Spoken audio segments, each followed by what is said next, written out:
So lately our coverage videos have been performing pretty well on the channel. That's telling me you guys are needing a little bit more help on the defensive side of the ball. So let's paint a picture. You've got the coverage down. You know how to switch stick to their route combination. You're guarding their corner route or their post. You've taken away the high ball seams, but it's that pesky running back that is always the thorn in your side as your opponent checks it down, whether it be an out route, a table route to an open flat, or a Texas route back over the middle where your user used to be.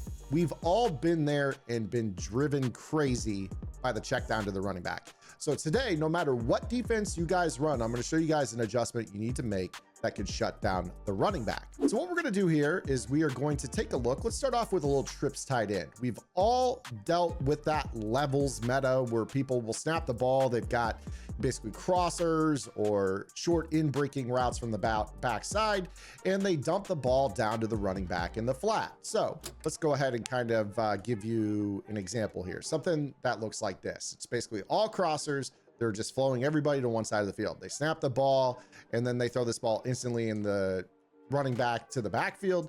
And it's just annoying because what you have to do is basically say, all right, well, I'm going to play, like a hard flat style of coverage on that side. So you go ahead and do that, but then the issue becomes now it's just a simple high-low because they're reading the hard flat. Now they're throwing the tight end corner route. That's super obnoxious as well. So now you can't defend the running back without giving up a deeper route. So what is it that we want to do here to defend this? Now, first off, before I share that with you, make sure that you guys subscribe here to the Zay and Madden YouTube channel. I'm uploading content in the mornings, Monday through Friday, to help you get better at the game absolutely free. Also, if you don't mind, hit that notification bell so you get push notifications to your mobile device whenever I upload, usually around 9 a.m. Central Time in the morning. So that way you guys can also, if you don't mind, put a comment down below. It helps push the video out, that early performance, the engagement, gets this video out into other people's search engines and helps this channel reach other players so it can grow as well. So I greatly appreciate all the support. Now let's go ahead and talk about the adjustment. The adjustment that we're going to be utilizing is going to be the Bluff blitz on an edge rusher. Now, I used to be all about this adjustment. I used to run the big nickel over G, and I would constantly take my edge rusher, hit A, and then flick the right analog stick to the right to put him into a 3 receiver hook. Now, I know my coverage looks all kinds of discombobulated here, but what we're going to do is we're going to realize that sweat here in this assignment is not really dropping into the middle of the field. In fact, what I'm going to do is I'm going to change this completely into man-to-man coverage, and I'm going to basically just isolate the entire side of the field, and I'm going to bluff blitz over here. So that way there's only one player, no flat zone. I'm just going to stay in the middle here with Sertan, and I want you to watch how this player guards the running back. So when I snap this ball, you're going to see that he actually smothers this route completely. And if you guys have a coverage-based player on that route, that's going to end up being an interception. So take right now, for instance, we're in 0 chill season. There's a lot of players that get free abilities. If you want to roster a guy on your team that maybe has pick artist or lurk artist at linebacker and sub them in for this role, that's fine. If you want to sub in a player that's maybe got flat zone KO or outmatched, because that's specifically going to cause drops against running backs, and that's the purpose of this adjustment, you're really, really going to like that. But it's not just table routes that you guys can utilize this against. In fact, we're going to go ahead and switch up not only our defensive formation, but also our offensive formation to something else here to kind of illustrate that this can be of use out of really anything against anything. So I'm going to come out in, instead of like a dollar type defense, let's go ahead and come out in the 3-3 over. Now, I've done a lot of match coverage setups out of this defense. I've talked about some really interesting rules. You guys can actually take a look at the November 21st vault update on my strategy website, gridirongameplans.gg, to learn how this works.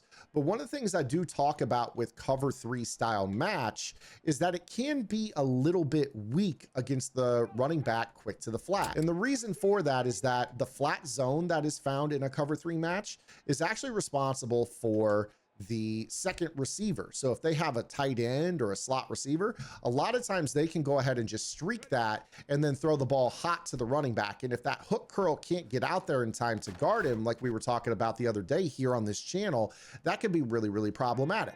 So check this out. What I'm going to do here is I'm going to lurk on this hook curl defender, but I'm going to put Sweat into that same bluff blitz assignment here.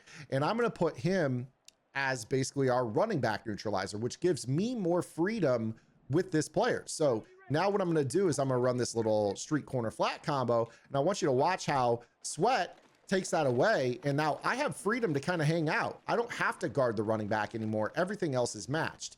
Now the downside to this is going to be that because you're rushing 3, you don't shed.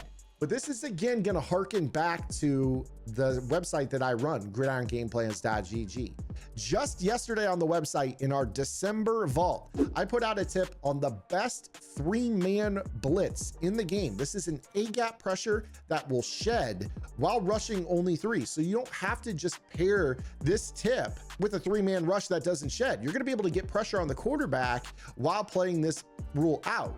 So make sure you guys go check that out. I actually have done a huge update, not only to the 1-4 defensive game plan on the website, I just updated that. I updated my bunch tight end offense that I always talk about here on the channel, updated the vault yesterday. We're constantly updating the website. $9.95 a month unlocks everything, including Discord access, where we have lab sessions every single week. So make sure you guys go check that out. But for those that are maybe curious as to what we can do to fix this, one of the things that you can do is to go ahead and take your user and blitz them so that they are the 4th rusher. Now, it's not just enough that you have the 3 rushers plus your user blitzed. You also have to step close enough to the line that the green bar appears over your head.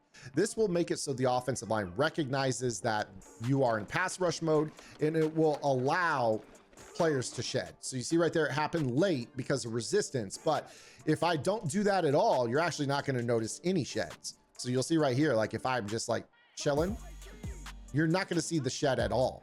So you're going to see right here, they're just going to have all day long. They're not going to get off the block. Nothing happens. I can just stand here all day long. The only thing that's going to happen is if somehow, some way the guy can disengage off a block or stand up like you see right here, they'll be able to maybe shed. But again, I mean, how long into the play are we here? It took almost 20 seconds for us to be able to get off that shed. So blitzing your user and stepping close enough to the line can allow you to shed with 3. But again, there is downside to that as well. So one of the things that I do want to kind of encourage you guys to do here is make sure that you guys mix up this concept. You don't have to run it all the time, but it also can be very, very valuable for what it's worth against the Texas route. So we've been showing a lot of table routes, but I want to show you guys if I bluff blitz Sweat here on this Texas, take a look at how he's going to mark that route. You see right here, he actually does a really, really good job of being in a spot where he could pick that off. If they want to run an in route out of the backfield, just having the ability to bluff blitz this guy is super, super key. He'll be able to stand up and just kind of like run with the route. And you see right there, he's on it out of the backfield. I've seen some players that run the bunch meta and they swing the running back from the opposite side behind the bunch into the flat. This is a great adjustment against that as well. So I'm gonna go ahead and leave it right there for you guys. I hope you guys enjoyed today's video with this update on how to neutralize the running back, but still be able to keep a semblance of varying match coverages. I think cover 4 match is great. I think cover 3 match has a spot in this game, as we talked about last week. Add this adjustment into either of those defenses to neutralize the running back and free up your user more so you don't have to do certain things in certain cases. I'm up out of here. Hope you guys had a good one. I'll see you guys tomorrow. Until then, this is Zan. Get the lab and good luck.